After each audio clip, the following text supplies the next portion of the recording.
Lucas, capítulo 18, do verso 15 ao verso 17. Todos acharam? Bem, uma palavra conhecida. A palavra de Deus diz assim: o povo também estava trazendo criancinhas para que Jesus tocasse nelas. E ao verem isso, os discípulos repreendiam aqueles que as tinham trazido. Mas Jesus chamou a si as crianças e disse: deixem-me vir as crianças, e não as impeçam, pois o reino de Deus pertence aos que são semelhantes a elas. Digo-lhes a verdade: quem não recebeu o reino de Deus como uma criança, nunca entrará nele. Feche seus olhos. Pai, estamos aqui nessa noite, Deus, ouvindo, meu Pai, querendo compreender, meu Pai, a Tua palavra. Precisamos, Senhor, da presença do Teu Espírito Santo agora, trazendo para nós o entendimento daquilo que o Senhor quer nos dizer.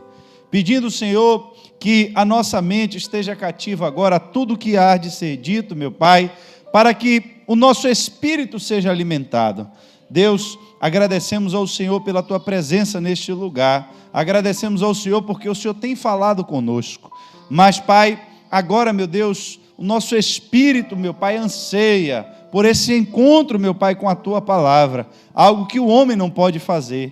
Mas se o Teu Espírito tiver misericórdia das nossas vidas nessa noite, há de nos presentear com essa comunhão com a Tua palavra. E é o que te pedimos, Senhor, encarecidamente, porque somos totalmente dependentes dessa palavra. Agradecemos ao Senhor e pedimos: esteja conosco, meu Pai, em nome de Jesus. Queridos, lendo esse texto e trazendo entendimento nessa noite para a igreja, dentro dessa oportunidade que temos de termos feito hoje pela manhã, esse evento em homenagem às crianças, eu me recordei que não faz muito tempo, em um grupo desses de família do WhatsApp, alguém postou uma foto muito antiga, uma foto que deve ter aí por volta de seus 45 anos, mais ou menos. Foto antiga, foto preta e branca ainda, meio desbotada. Eu acredito que deve ter essa faixa de tempo, se não for mais. Meu pai faleceu esse ano, faleceu com 62 anos, e acredito que nessa foto, como eu disse a vocês, ele deveria ter uns 14 anos mais ou menos. Então é uma foto muito antiga. Só que o que me admirou naquela foto é porque, assim como meu pai, e meu pai é o 10º de uma família de 12 irmãos, ele era o 10º, e nós tínhamos naquela imagem, naquela foto, diversas outras crianças as quais são hoje homens maduros, mais velhos do que eu. Me chamou a atenção mais ainda, que talvez metade daquelas crianças, elas já não estão mais em nosso meio. E algumas se foram de forma trágica. E aí eu me perguntei agora, eu estava envolvido nesse pensamento, e me vendo agora com a idade que eu tenho, e meus filhos com a idade que eles têm. E eu fazia um paralelo, me colocando na foto, pensando o que o pai daquelas crianças naquela foto tinham de expectativa a respeito deles. E pensando sobre mim hoje, olhando os meus filhos, como a vida foi imprevisível para todos aqueles que estavam talvez naquela foto. E me perguntando, o que é que será que me espera a respeito dos meus próprios filhos? Eu não sei se você está conseguindo viajar comigo, ou é muita doideira, mas eu quero lhe mostrar que no meio daquela fotografia, algumas pessoas ali infelizmente foram assassinadas, outros tiraram a sua própria vida, outros não se controlaram naquilo que comiam, naquilo que bebiam, e novo, infartaram e morreram. Eu pergunto a você, se você voltasse no tempo e perguntasse ao pai daquelas crianças, o que você espera do seu filho? Aí eu volto e me pergunto a mim mesmo hoje, o que eu espero dos meus filhos? Mas a diferença é que na foto Eu já sei exatamente o que aconteceu com cada um deles. Eu sei o resultado disso. Mas quando eu me projeto e olho hoje o futuro dos meus filhos, eu não sei o que vai acontecer. Talvez daqui a 20, 30 anos, 40 anos, alguém olhe uma foto como essa, na qual vai estar eu, a minha família e os meus filhos crianças. E o que será que eles se tornarão no futuro? E o que será que a vida tem sobre nós para o futuro? Como eu não sei o que vai acontecer com os meus filhos, e nem aquelas pessoas da foto estão aqui, mas há pessoas aqui nessa noite. Eu vou perguntar a vocês para envolver vocês nisso. Quando vocês eram crianças, o que será que seus pais pensavam a respeito de vocês? Será que vocês se tornariam exatamente o que vocês se tornaram? E aqui eu tenho certeza que tem pessoas que talvez a vida, talvez as pessoas que estavam próximas, não esperavam nada de vocês. E se alguém tivesse um retrato seu, criança, no meio da sua família, no meio da sua casa, e voltasse no tempo em que você era criança, alguém ia olhar para você e dizer: essa criança não vai dar nada que preste. Essa criança vai ser uma derrota, vai ser um fracasso. Talvez alguém olhasse para a sua foto quando criança e lhe dissesse: essa criança aqui vai crescer e vai ser um mendigo na rua, vai ser um menino de rua. Mas eu quero lhe dizer que você está aqui nessa noite, porque de alguma forma você venceu. De alguma forma Jesus entrou na sua vida, entrou na história, e eu tenho certeza que Ele fez uma grande mudança e mudou toda a sorte que talvez alguém um dia pensou que recairia sobre você. E onde é que você quer chegar, pastor, com toda essa história? Eu quero lhe mostrar, queridos, que assim como nós, homens, olhamos para os nossos filhos, e agora eu quero que você enxergue por esse ângulo. E nenhum de nós, em sã consciência, olhamos para nosso filho, para a nossa criança, e imaginamos que ele vai viver o pior dessa vida. Nós não projetamos sobre os nossos filhos que eles serão um fracassado, que eles serão derrotados, que eles serão viciados, que eles serão pessoas que venham a tirar sua própria vida lá na frente, que eles serão escravos da prostituição. Ninguém pensa isso. É interessante que a gente às vezes vê depoimentos nas ruas, que os pais são sempre os últimos a saberem, né? Às vezes tem filhos, filhas que saem de casa, vão viver em vida de prostituição, vivem ganhando dinheiro com isso, e os pais às vezes nem sabem. Acham que os filhos estão bem, estão prosperando, que está dando tudo certo, mas não sabem de fato, de verdade, qual é a realidade daqueles filhos. E parece que há uma barreira, uma cegueira que de fato impede os pais de ver, porque parece que todo mundo na rua sabe. Parece que todo mundo vê. Como é que esse menino está ganhando dinheiro tão fácil assim? Parece que ele está mexendo com droga, é o que as pessoas estão dizendo aí. Mas parece que os pais não enxergam. Os pais sempre, como diz o ditado, são os últimos. Por quê? Porque há uma expectativa no coração dos pais de que sempre eles querem que os seus filhos estejam bem. Eles sempre vão projetar da forma deles, para que os seus filhos estejam bem. Mas se nós estamos numa igreja, e Jesus aqui, irmãos, Ele tem um encontro agora com aquelas crianças. Talvez eu e você, se olhássemos aquelas crianças como olhamos hoje aqui na igreja de manhã, aquela quantidade de criança que tinha aqui. E eu pergunto a você, se a gente tirasse uma foto de todas essas crianças que estavam aqui, daqui a 20 anos, você consegue imaginar o que cada uma delas vai estar fazendo? Quem serão elas daqui a 20 anos na sociedade? Mas uma coisa eu quero lhe dizer, aqui de fato é o lugar no qual há alguém trabalhando para que o futuro delas seja um futuro de paz. Aqui nessa casa, há um Espírito que se manifesta, o qual nós invocamos pelo poder do nome de Jesus, o qual nós invocamos para que também esteja sobre as nossas crianças, para que elas sejam um futuro de amanhã. Tinha muita pessoa doente, irmãos. Tinha pessoas endemoniadas, pessoas aleijadas, pessoas que precisavam de cura urgente, e de repente parece que o ministério de Jesus ficou improdutivo, infrutífero. Por quê? Porque as crianças, elas não tinham problema. As crianças, elas não estavam doentes. As crianças, aparentemente, não precisavam de nada. Por que parar de curar os enfermos para tocar em crianças? Por que parar de entrar no mistério, pastor, de fazer o culto pentecostal para tocarmos em crianças?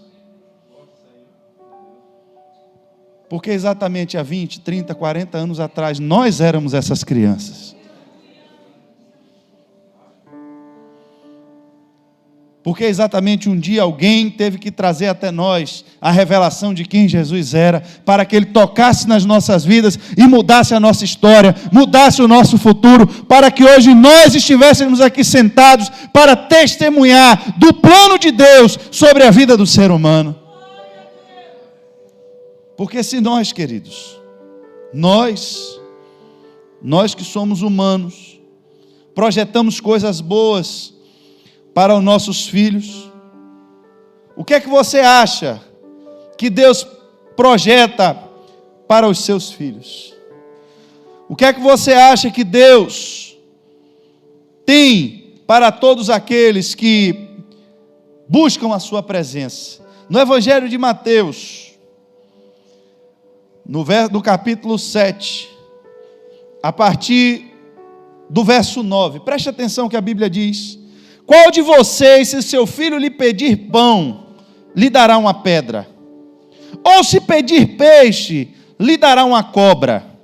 Se vocês, apesar de serem maus, sabem dar coisas boas aos seus filhos, quanto mais o Pai de vocês que está no céu dará coisas boas aos filhos que lhe pedirem. Eu quero que você entenda o princípio do que Jesus está dizendo. Jesus aqui, Ele faz grandes revelações, e eu quero que você guarde na sua memória. Nós estamos avaliando e entendendo a necessidade, a urgência e a prioridade que Cristo Jesus disse: olhe, não impeçam as crianças de vir até mim, porque eu preciso tocar nelas, porque elas serão a geração de amanhã. Só que no final Ele faz uma observação: e quem não for como essas crianças, não poderão de maneira nenhuma entrar no reino dos céus. Observe, assim como havia a urgência e a preocupação de Jesus, porque, queridos, eu vou fazer mais um parêntese aqui para você entender algo. Todo mundo que queria se aproximar de Cristo, queria tirar alguma coisa dele. O que é tirar alguma coisa dele? Alguém queria alguma coisa, queria uma cura, queria uma libertação, queria receber algo dele. As crianças não queriam nada. As crianças tinham prazer apenas de estar na presença dele. Eu fico imaginando, eu tenho o meu filho mais velho, ele acorda, sai da cama dele e deita na minha cama do meu lado. Ele não fala nada para não me acordar. Quando eu acordo, que eu bato do lado, vejo que não é a mãe, eu sei que é ele que está ali deitado. Ele não fala nada, ele não diz nada. Tudo o que ele quer, porque muitas vezes eu saio daqui da igreja, já chego em casa, ele já está dormindo. Às vezes eu estou no trabalho, já chega, ele está dormindo. E ele sabe que quando eu acordo, eu vou tomar banho e vou sair de novo. Vou ter 5, 10 minutos no máximo ali com ele. E o prazer dele é acordar e ficar deitado do meu lado, só para estar comigo naquele momento. Às vezes, irmãos, nós vamos perdendo esse prazer de estar com Deus. A casa de Deus vai se tornando um peso para a gente. Quando eu saio da minha casa, já fico contando no relógio quanto tempo vai demorar o culto, para eu saber a hora que eu tenho que voltar de novo. Porque o meu prazer não está na presença de Deus. Meu prazer muitas vezes está na Netflix, meu prazer está na televisão, meu prazer está no WhatsApp, está no Instagram, está na conversa com os meus amigos. Mas a igreja se tornou um fardo, a igreja se tornou uma obrigação, um peso. Eu lhe pergunto, será que é isso que Deus espera de nós?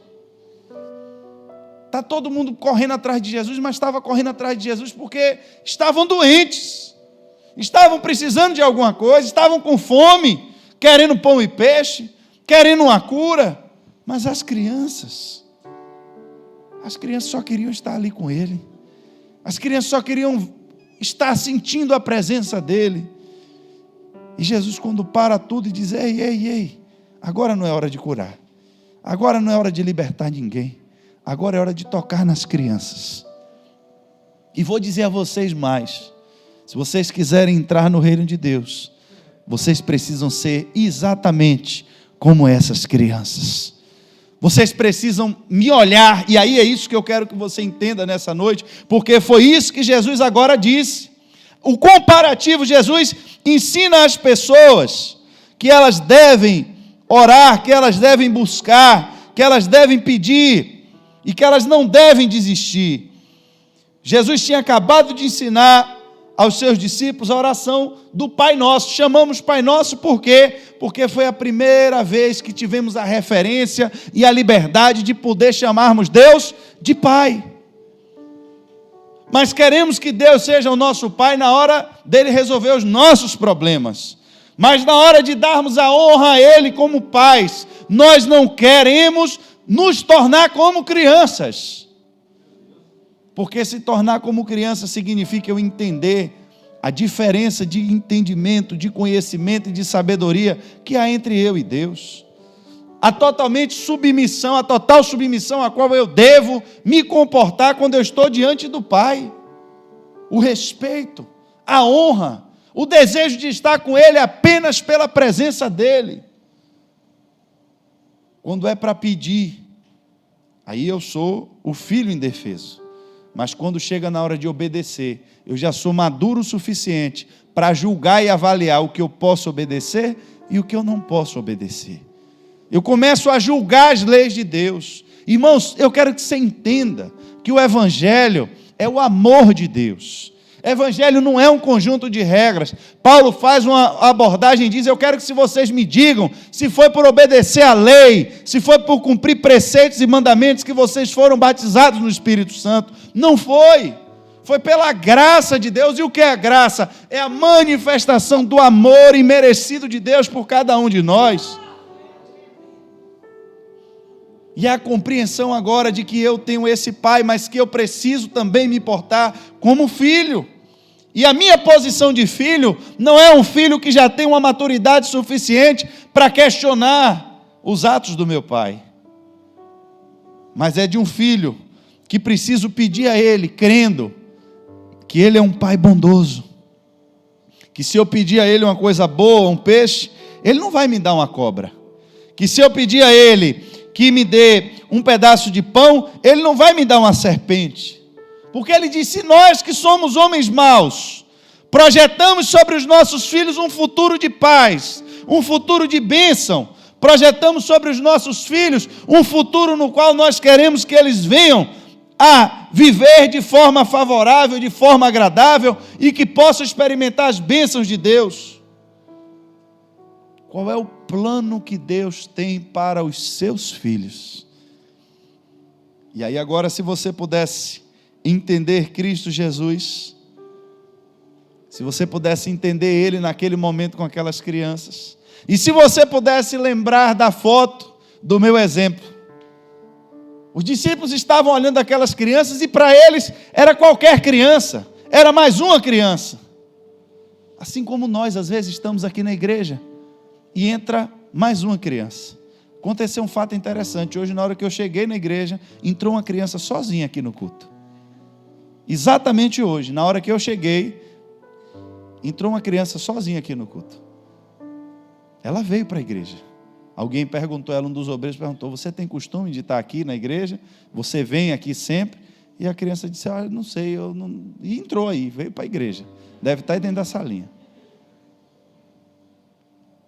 Jesus olhava para aquelas crianças e ele via o futuro delas. Mas não o futuro, irmãos, como algo que fosse totalmente sujeito à vontade dele.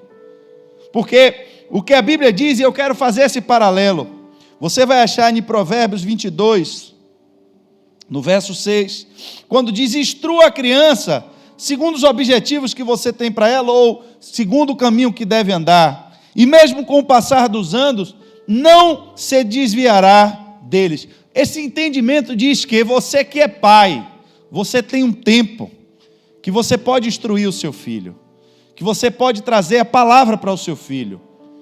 E o que a Bíblia lhe diz é que se você perseguir nesse tempo de ensino, isso vai ficar guardado no coração do seu filho, para que ele não se desvie daquele caminho. Eu quero agora voltar no nosso paralelo. Se nós que somos pais, Deus está dizendo que nós temos a capacidade de instruir os nossos filhos para que eles permaneçam no caminho, eu lhe pergunto, o que é que será que Deus tem para mim e para você? Agora a questão é, será que eu estou ouvindo o que Deus está dizendo para mim? Porque a diferença do seu filho para a sua relação com Deus é que quando seu filho diz que vai sair de casa, você tranca a porta e bota ele para dentro de novo. Mas na sua relação com Deus, Deus não tranca a porta para ninguém. Eu fico olhando aquela parábola do filho pródigo, que um desejo vem no coração dele de querer viver uma vida. O problema dele não era odiar o pai. Em momento nenhum você vai encontrar isso na Bíblia. Ele não tinha raiva do pai, ele não odiava a presença do pai, ele não queria fugir do pai. O problema não era esse. Eu quero que com isso você entenda que nem todo mundo que está vivendo no mundo, está vivendo os prazeres do mundo, é porque odeiam a Deus. Se você perguntar deliberadamente quem crê em Deus, eu digo a você que 90% das pessoas vão dizer que crê em Deus e que amam a Deus. Assim como se você perguntasse àquele jovem, você ama a seu pai? Ele diria, sim, eu amo meu pai. E por que ele não ficou na casa do pai? Eu quero lhe mostrar que para ele viver na casa do pai, ele tinha que se adequar às regras da casa do pai. E o desejo que veio no coração dele agora era incompatível com aquilo que o pai dele permitiria que se fizesse dentro de casa. Então surge um desejo. Cuidado, irmãos, com esse desejo. Porque quando você está em cima, é muito fácil você olhar o que está embaixo e desprezar o que você tem. Mas observe que quem está embaixo está correndo e se matando para tentar chegar aonde você está. Enquanto Esaú desprezava o direito de ser primogênito, o seu irmão não descansava, porque ele não tinha aquilo. Você na sua vida, muitas vezes, hoje você tem paz. Você chega na sua casa hoje, você não sai daqui da igreja até a sua casa com medo de alguém lhe abordar na rua e lhe dar um tiro. Mas será que quando você andava no mundo, bulindo com a mulher dos outros, pegando mulher escondida, será que você tinha essa mesma liberdade? Será que você tinha essa mesma paz? Você hoje que é honesto, você paga suas contas em dias, não enrola ninguém, você sai daqui, vai andando, para ali, come um cachorro quente, come um pastel, entra no seu carro, chega na sua casa, dorme em paz. No tempo que você andava fazendo trambique, dando calote nos outros, andava dando capoeira, rasteira, brigando com todo mundo, quebrando todo mundo no pau, você tinha essa liberdade? Você tinha essa tranquilidade? Quem lhe deu paz? O caminho de Cristo é esse.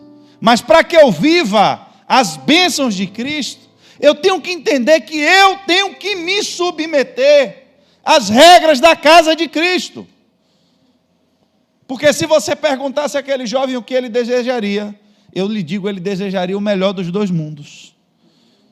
Ele ia preferir a segurança da casa do pai, ia preferir o recurso do pai, ia preferir estar sempre bem vestido e zelado pelos empregados do pai, mas ia querer viver o prazer do mundo. Aí você me pergunta, e por que, pastor? Que então tem alguma coisa errada nessa história? Porque eu acho que seria a melhor opção. Se Deus tudo que fez foi perfeito, por que então Ele não desejou a gente para viver exatamente assim como o Senhor está dizendo?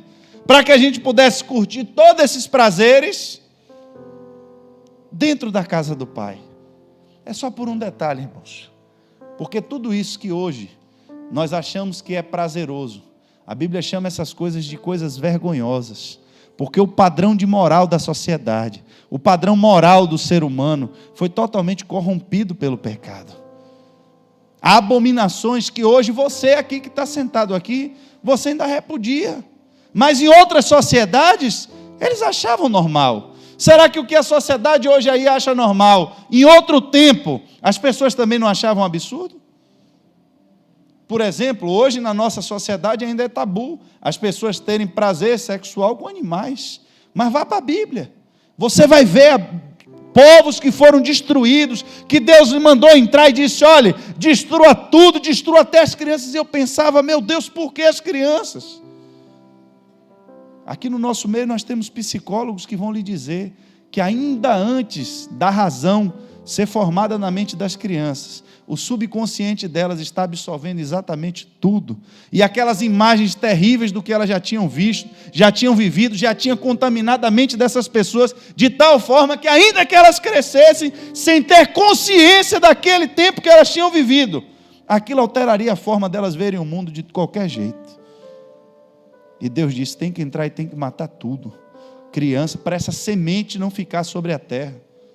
A depravação moral, irmãos. O que é que o jovem queria? A Bíblia diz que ele queria, meu irmão, viver botando para quebrar. Queria o quê? Queria viver na prostituição.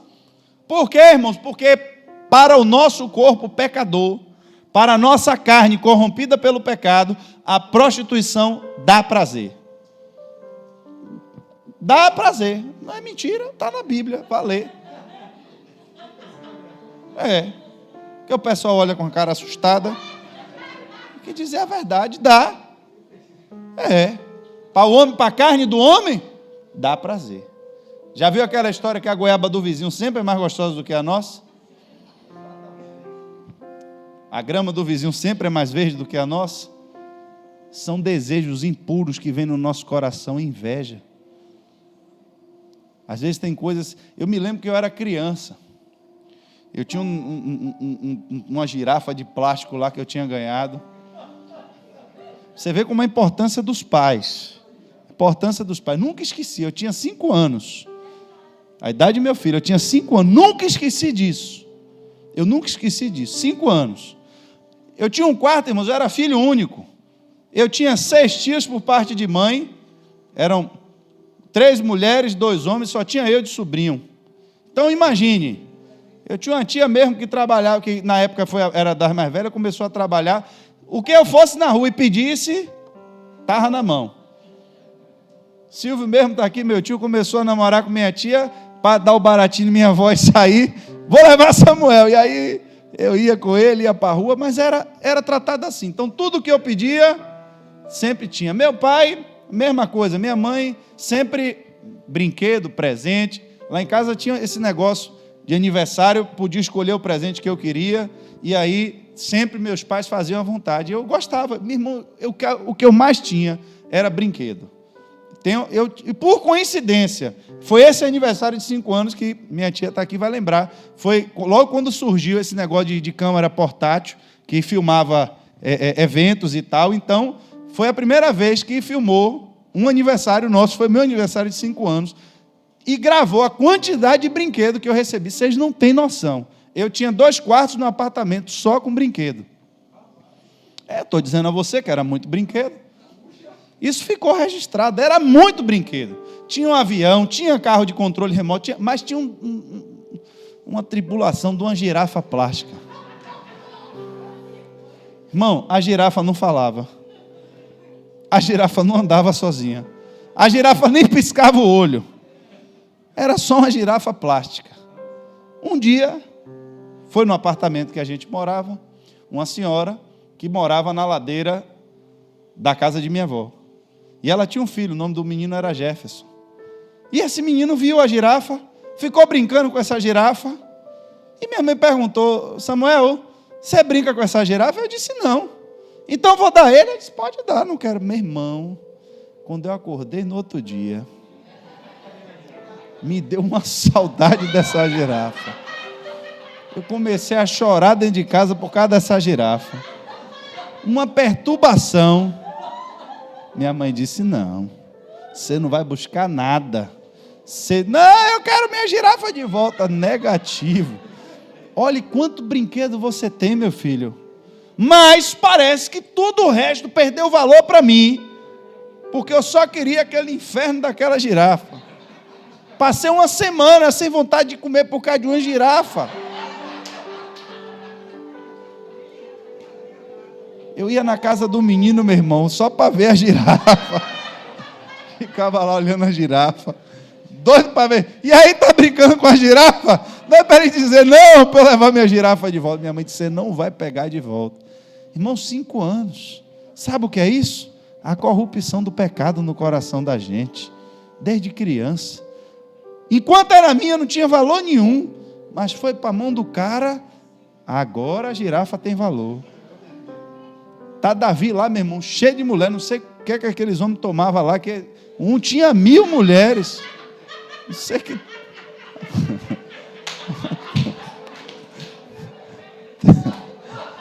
Foi. Vou tomar até uma água depois dessa.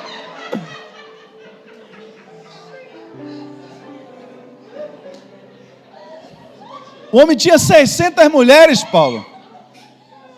A gente com uma, o negócio já está complicado. Imagina 600, meu irmão. 600 mulheres, é brincadeira? Mas eu lhe pergunto, as 600 dele, as 600 não satisfazia. Teve que pegar a mulher. Eu só estou falando isso, irmão, para vocês entenderem que quando Deus fala com a gente, a lei dele, a gente avaliando racionalmente, a gente vê o absurdo que é. Mas quando o pecado vem no coração, parece que domina a mente da gente, a gente não consegue pensar mais nada, não consegue ver mais nada, e parece que não satisfaz a gente, enquanto não comer da fruta do bem e do mal. Está o jardim todo lá, meu irmão. O jardim todo, pode comer jaca, pode comer manga, pode comer abá, o que você quiser. E eu já disse isso aqui e acho que as frutas do jardim, meu irmão, era tudo doce, não tinha fruta azeda lá não. Não tinha colesterol, não tinha diabetes, podia sentar o pau e comer tudo. Só qualidade, fruta top. Fruta que nem existe mais e devia ter lá, né? A gente quando conheceu o mangostão mesmo a primeira vez, você comer aquilo, parece que você está comendo um negócio diferente. Imagine as frutas que tinha no jardim.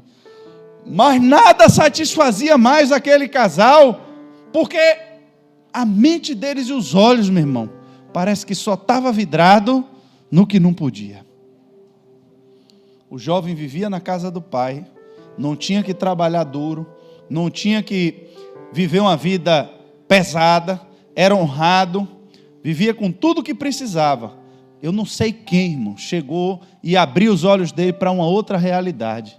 Mas esse desejo foi consumindo ele de tal forma que ele chegou agora para o pai e disse, olha pai, o filho cresceu, deixei de ser criança.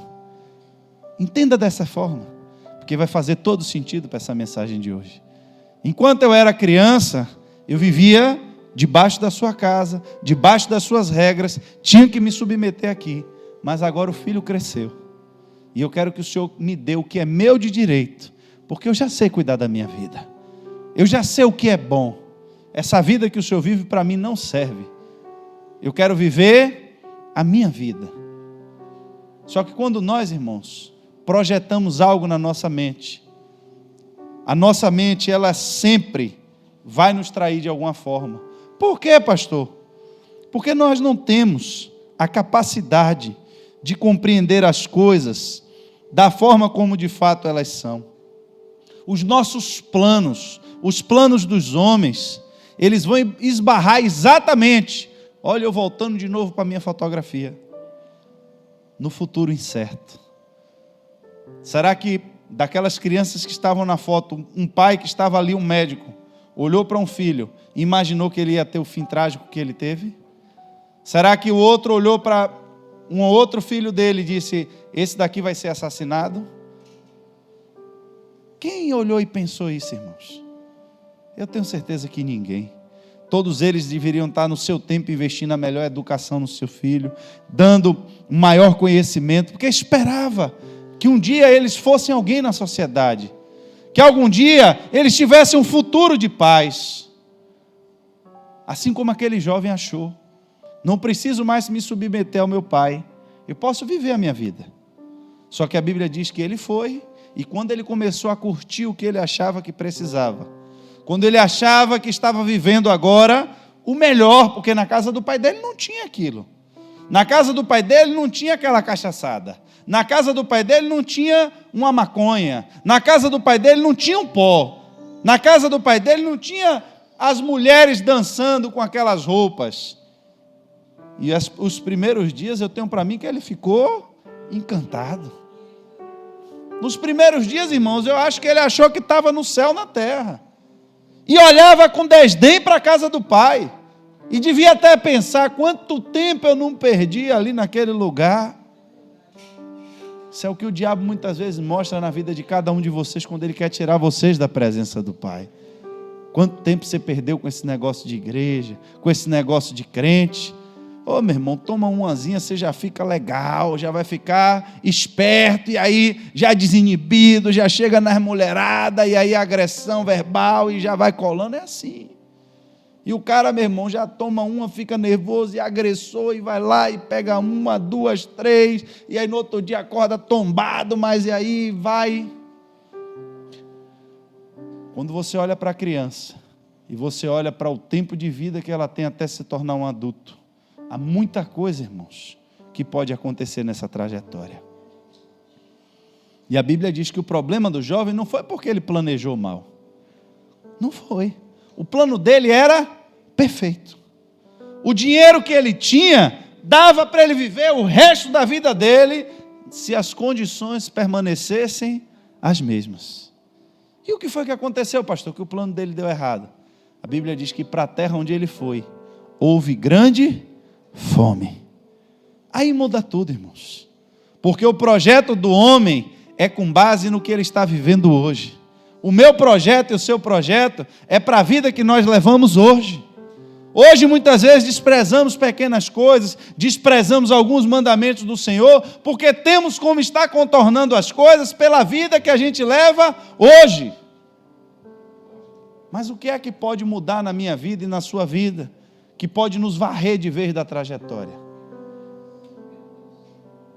A gente vai estudar, e eu estudo isso, infelizmente, você vai ver muitas vezes esses crimes que chocam a sociedade, crimes de filhas que matam os pais, de mulher que assassina o marido, e você vai ver, irmãos, que essas pessoas não viveram a vida inteira projetando essas coisas, elas não viveram a vida inteira achando que um dia o fim delas seria trágico daquela forma. E quando elas planejam um crime, o grande detalhe é que ninguém planeja o crime achando que vai ser pego. Todo mundo planeja o crime achando que vai fugir, achando que vai enganar a justiça. A mulher mata o marido, deixa o sangue esfriar para não melar o quarto, esquarteja o marido, bota dentro de uma mala, desce, dirige 3 horas de relógio e sai espalhando o corpo do marido por um bocado de lugar, dá queixa que o marido sumiu, vai para o enterro do marido, e depois se descobre que quem matou foi ela mesma.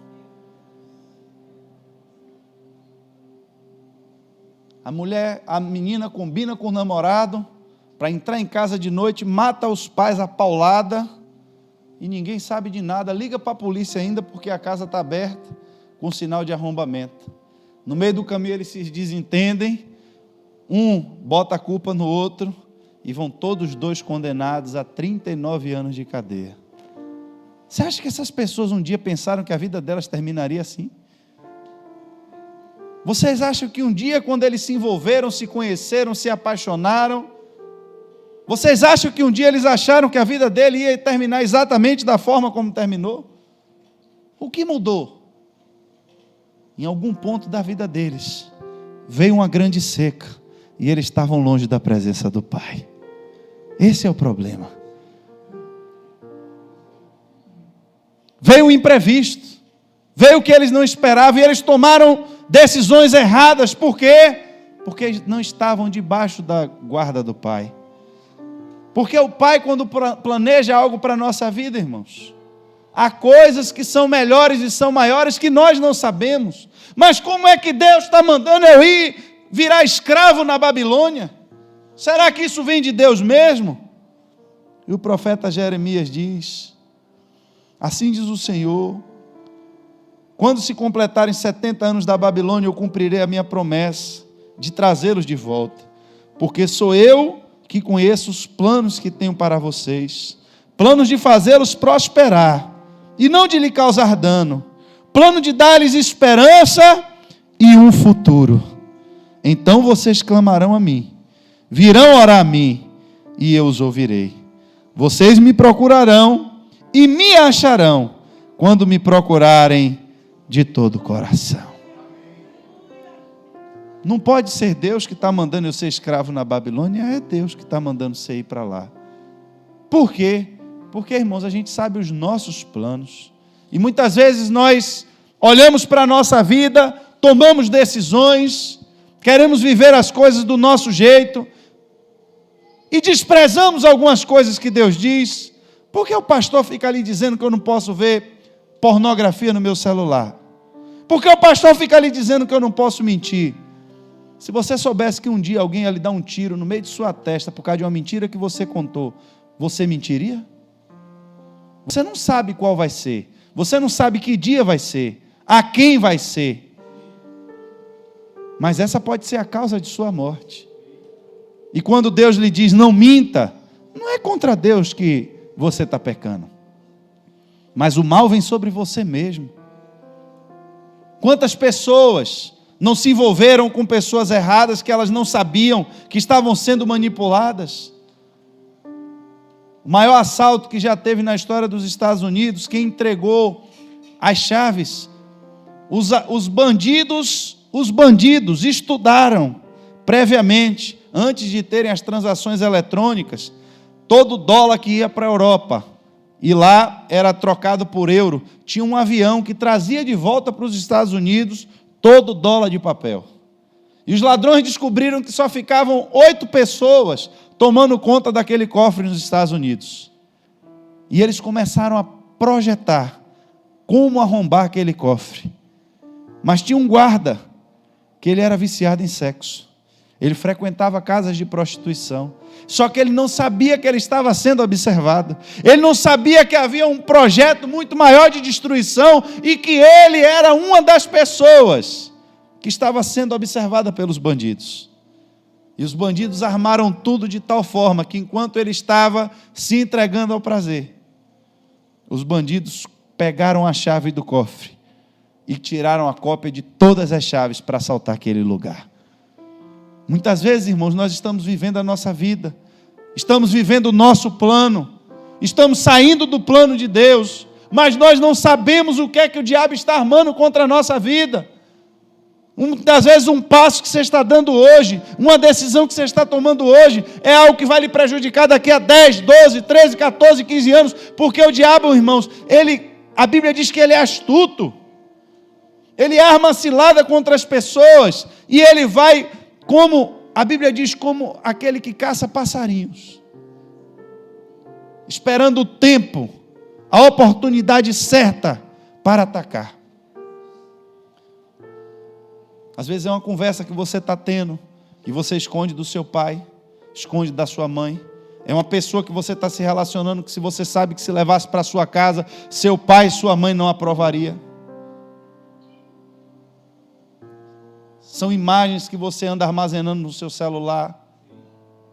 São músicas que você anda escutando porque você acha que não tem nada a ver. E às vezes por causa de uma música você vai conhecer uma pessoa e vai se envolver com essa pessoa por causa dessa música. E às vezes essa pessoa pode ser quem venha tirar a sua vida. Qual é a brecha? Qual é a legalidade? Eu não sei, irmãos. Qual é a segurança que eu tenho? É que o plano que Deus tem para mim é um plano de paz. Que ainda que se eu perguntar a qualquer pessoa, mas será possível? Deus está mandando ir para a Babilônia? É para lá mesmo.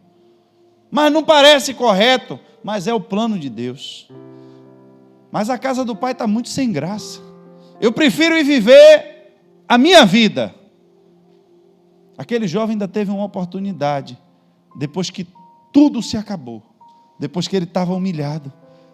Porque é assim que o inimigo quer ver a gente. Ele não quer ver vocês como vocês estão aqui nessa noite, arrumados, cheirosos, perfumados, ouvindo a palavra de Deus com alegria. Aonde ele quer ver vocês? Quer ver vocês numa cadeia, chorando de noite, sozinho, sem ninguém ouvir. Aonde Ele quer ver vocês? Em algum quarto escuro, trancado, pensando qual é a melhor forma de tirar a própria vida. Aonde é que o inimigo quer ver vocês? Em alguma situação que você não tenha mais saída, vivendo agora debaixo do medo, debaixo da angústia, debaixo da opressão. E aí Jesus diz: quem não for como criança, não vai entrar no reino dos céus.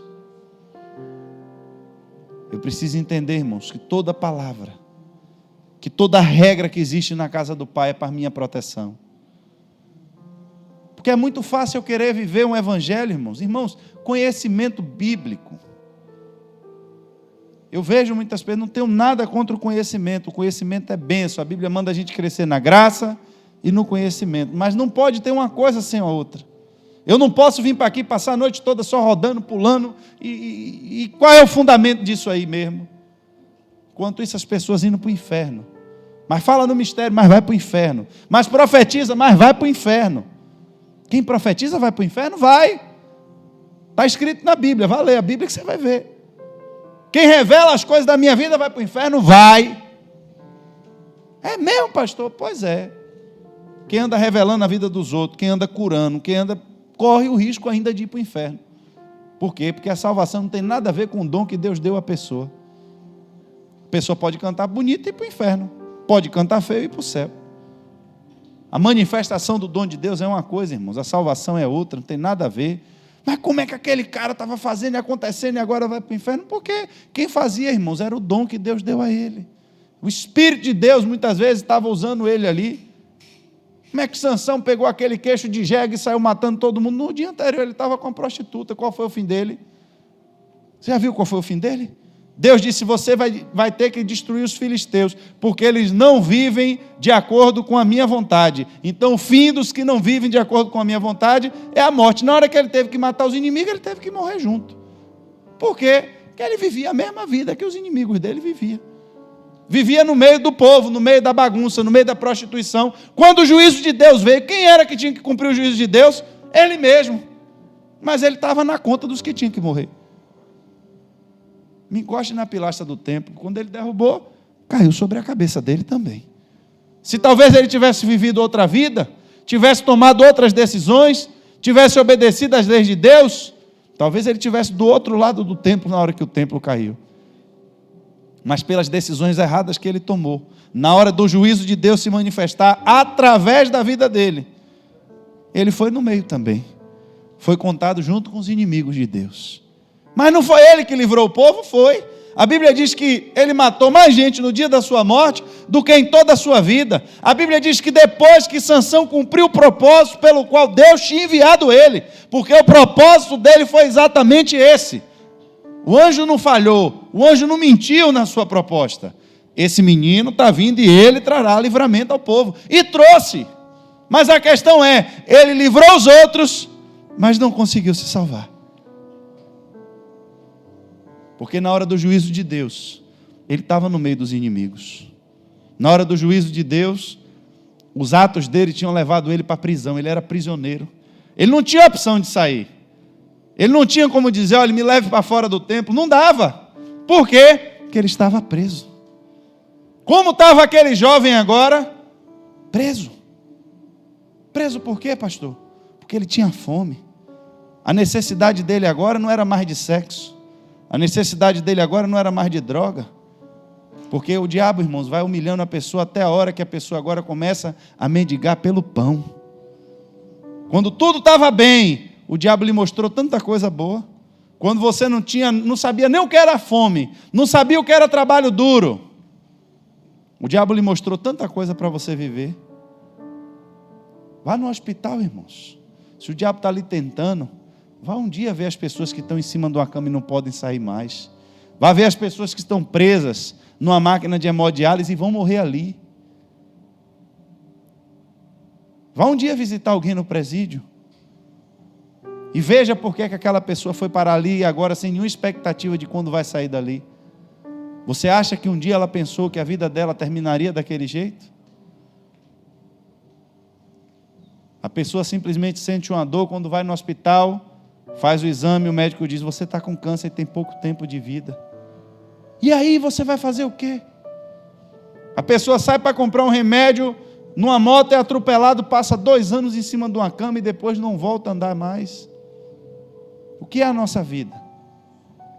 Enquanto nós temos liberdade, enquanto nós temos opção, eu digo a você, ouça a voz do seu pai, porque ele é quem sabe o que é melhor para você. Se coloque diante de seu pai como uma criança, que de fato não sabe o que é melhor para você, mas que depende dele dizer para você o que é melhor para você. Porque na hora que você entender que a casa do pai não é mais o suficiente para você, você está dando um passo para o fracasso. E não pense que o fracasso vai cair na sua cabeça da noite para o dia. Mas eu acho que a pior sensação que pode ter agora na vida do homem é quando ele sabe que entrou em uma situação dessa e que o pai não está mais com ele. Porque aquele jovem agora estava ali humilhado, tomando conta de porcos, e a Bíblia diz que ele tinha tanta fome que o porco comia melhor do que ele. Os animais estavam sendo melhor alimentados do que ele, que a Bíblia diz que ele desejava comer a comida dos bichos, e ninguém lhe dava nada. Aí ele se lembrou que a desgraça da vida dele, a derrota da vida dele, era porque ele estava fora da casa do pai. Porque ele entendeu que até as pessoas que estavam de serviço, mas estavam na casa do pai, tinham paz, tinham segurança, tinham comida, tinham abrigo.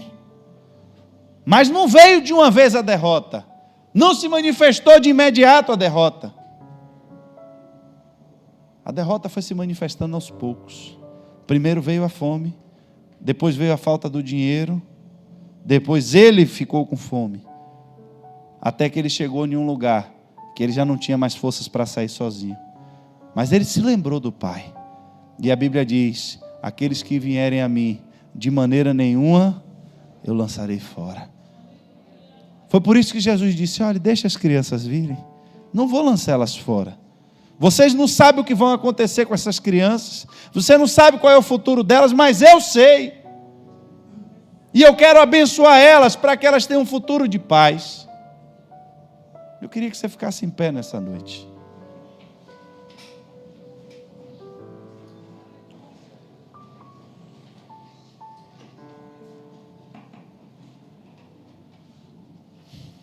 O Evangelho, ele não pode ser enxergado por nós apenas como as regras, não bebo, não fumo e sou crente.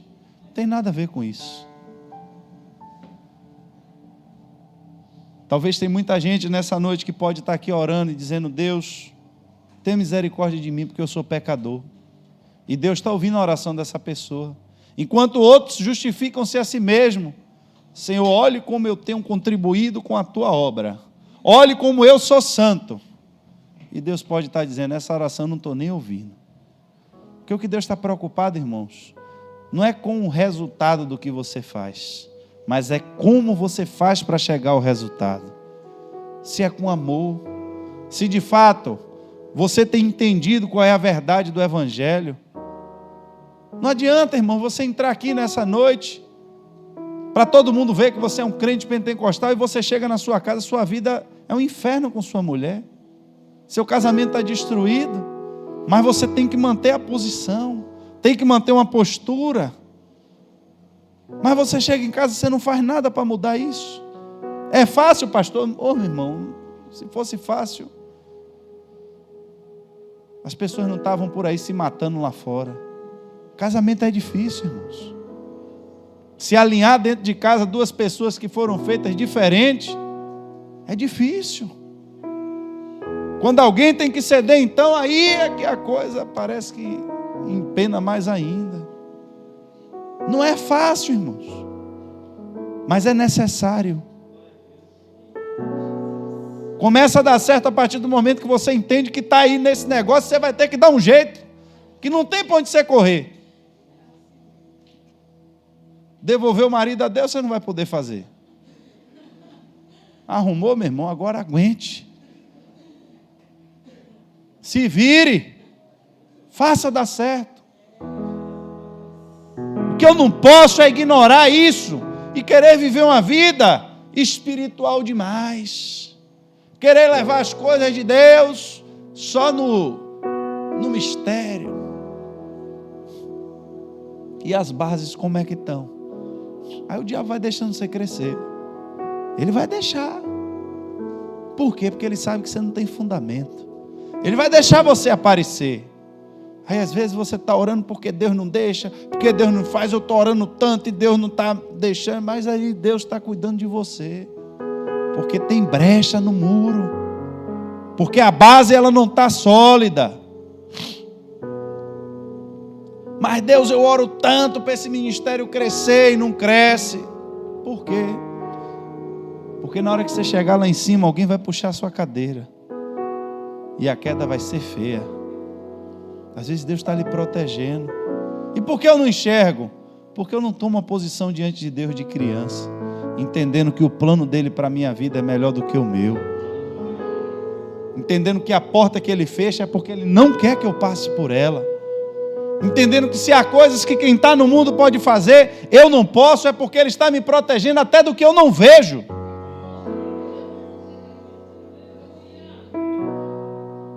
Parece que todo mundo lá fora faz e dá certo. No dia que eu faço, comigo dá errado. É Deus lhe livrando disso.